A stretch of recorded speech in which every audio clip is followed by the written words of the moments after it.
akan memberikan edukasi dari sebelum saya memulai edukasinya, saya akan memperkenalkan diri saya. Nama saya Paulin Lasapa dari Prodi Ilmu Keperawatan Universitas Hasanuddin.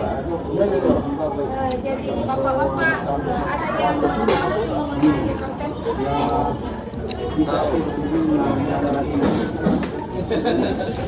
Kalau bapak-bapak yang lain?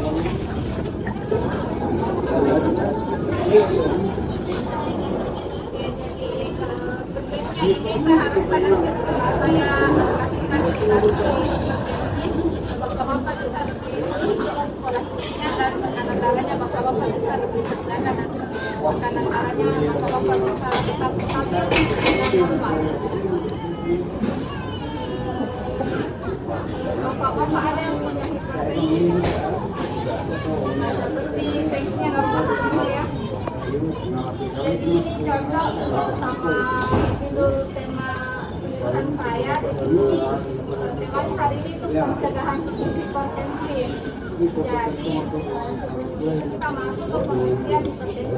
Jadi hipertensi sendiri itu didefinisikan sebagai tingginya tekanan darah arteri yang digambarkan sebagai tekanan darah sistolik yang berada di atas angka 190. Kemudian kriteria hipertensi, jadi hipertensi itu ada 4 kategori. Normalnya itu dia 120 sampai 180. Jadi ini sistol dan diastol normal untuk hipertensi. Nah, kemudian ada prahipertensi. Prahipertensi itu dia dari 120 sampai 119. Terus untuk diastolnya itu 80 sampai 89.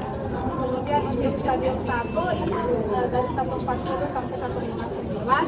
Kemudian diastolnya itu 90 sampai 99. Nah, untuk stadium 2 dia di atas 160. Kemudian diastolnya itu di atas 100. Nah, bapak ada yang ditanyakan sejauh ini? Nah, jadi kita masuk ke faktor resiko dan penyebab dari hipertensi sendiri ya. Jadi faktor resiko pertama itu ada stres dan usia di atas 50 tahun. Jadi kalau misalnya kita apalagi banyak tekanan kerja pasti ada stres. Terus semakin berjalannya usia itu pasti lama-kelamaan akan sampai ke angka 50. Itu wajib waspada, hati-hati, jadi lebih aware, lebih peduli sama tekanan darah, terutama kalau misalnya di atas 50 tahun. Kemudian kalau faktor resiko kedua itu ada berat badan berlebih atau obesitas. Jadi kalau misalnya IMT atau berat badan itu di atas normal atau agak-agak tinggi, berarti itu harus juga hati-hati dan waspada, karena harus rajin juga kontrol tekanan darah karena siapa tahu ada hipertensi kita. Terus yang ketiga ini kebiasaan merokok.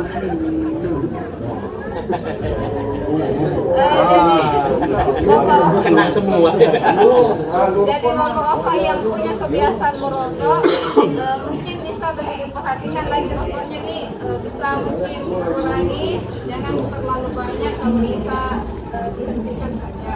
Kalau memang tidak bisa mungkin dikurangi sedikit-sedikit ya, jadi kayak supaya di dalam darah itu kan ada nikotin di dalam rokok. Jadi itu yang bikin darahnya agak menggumpal, jadi dia itu yang bikin itu yang bikin juga tekanan darah tinggi, karena jantung harus bekerja lebih keras untuk gumpal, karena kan dia gumpal berarti dia otomatis tidak cair, agak lebih padat, jadi kayak ada usaha lebih dari jantung supaya dia bisa beredar di seluruh tubuh.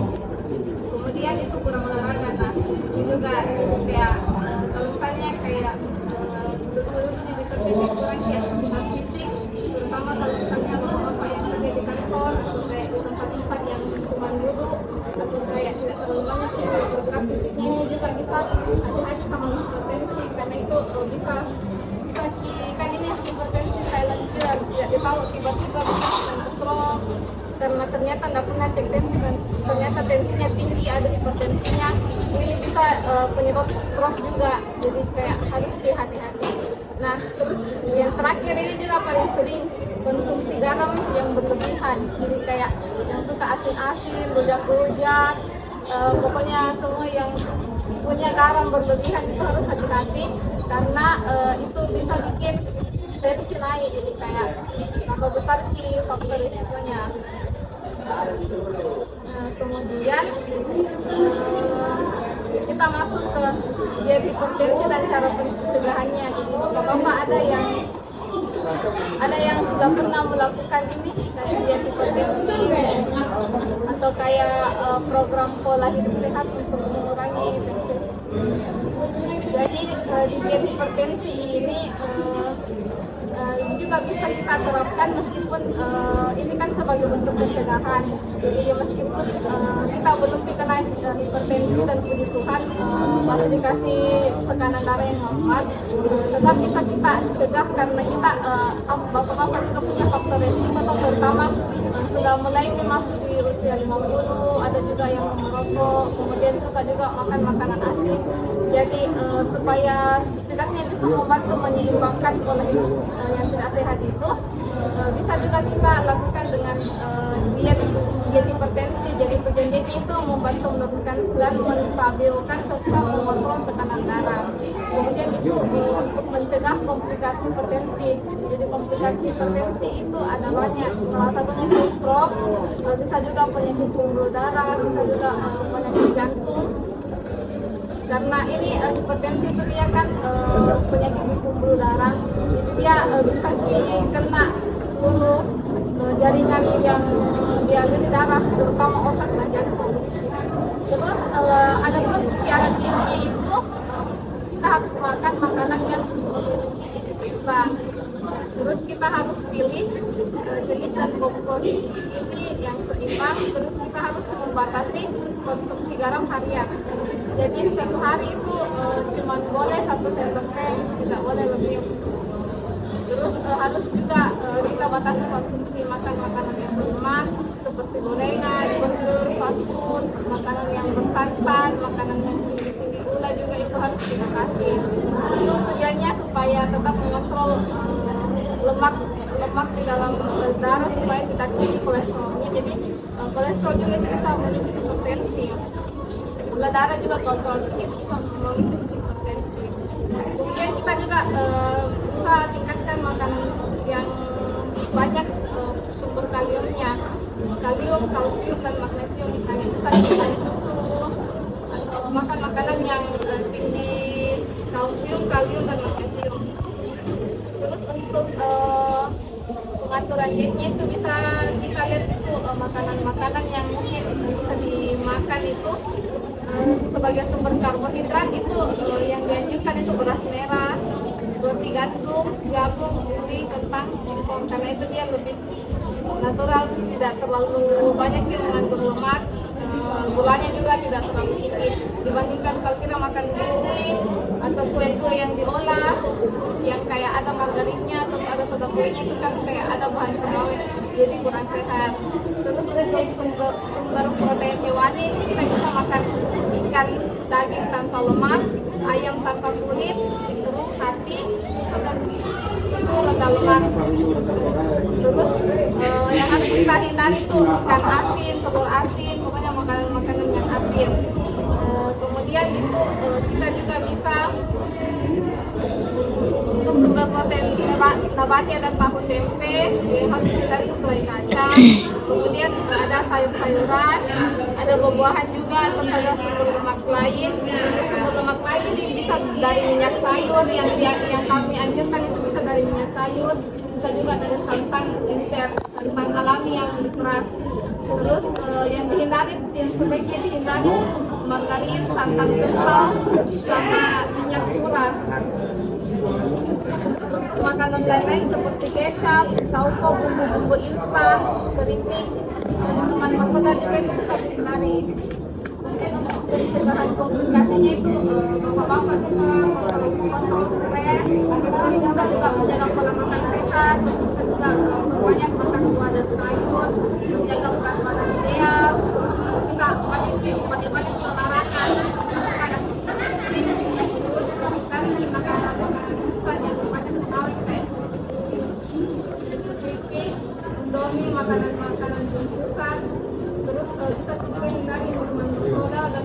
kolesterol sama rutin cek tekanan darah supaya bisa deteksi dini kalau misalnya ada hipertensi. Terus alternatifnya itu alternatif bahan makanan alami itu bisa di terus beli minum sama beli jadi kita kalau misalnya agak tinggi darah tekanan darah bisa dicoba ini supaya bantu menetralkan sama pemikiran. Dan caranya itu sebaiknya kita mengolah makanan itu jangan terlalu sering digoreng, kalau bisa dikukus sama jangan terlalu banyak garam dan santan-santan yang kental dan kayak minyak supaya itu bisa kontrol lemak dalam darah kita hipertensi dan tekanan darahnya bisa terjadi. Bapak oke, boleh dijelaskan orang mungkin bisa jelaskan secara singkat dampak dari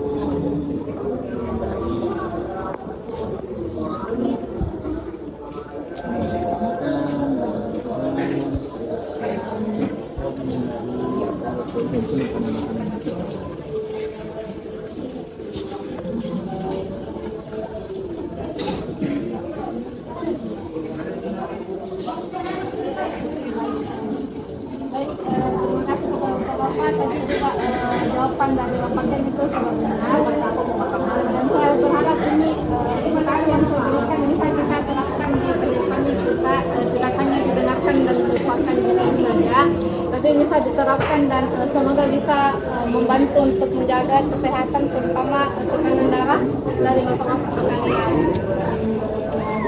Baik, terima kasih bapak-bapak, terima kasih banyak atas waktunya.